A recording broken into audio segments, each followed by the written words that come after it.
Сәлем достар, сіздермен бірге Ақмарал.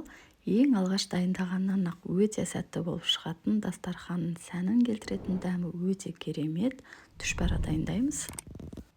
Алдымен суымызды құйып, 1 чайный ложка тұз қосып, еріген май, жұмыртқа және дрожжымызды қосып, жақсылап етіп жұмсақ қылып қамыр илеп ашытып қоятын боламыз.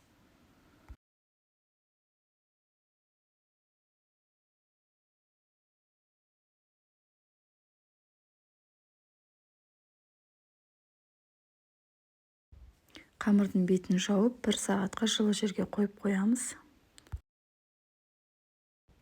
Қамыр дайын болам дегенше начинкасын дайындай береміз. 2 картошканы турап, пісіріп, пюре дайындап қоямыз да 1 пиязды сары маймен жақсылап қызартып қуырып аламыз.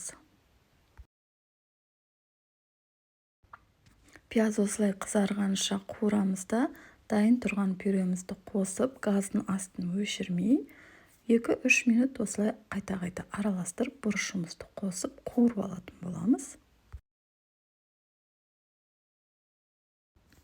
Қамырымызды 2 бөлікке бөліп, қатты жұқа қылмай, қатты қалың қылмай қамыр жайып алатын боламыз.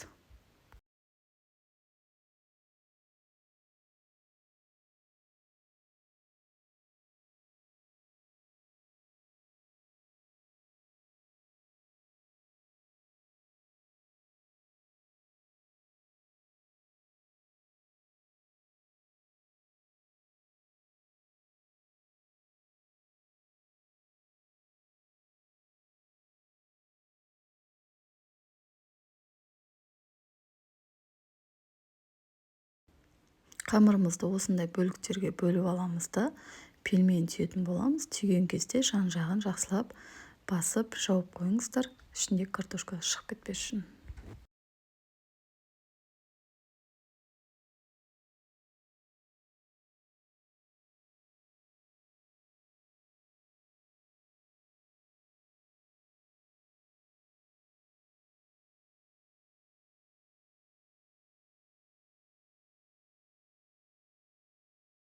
Түшпәрәні қызып тұрған майда қайта-қайта араластырып тұрып қуырып аламыз.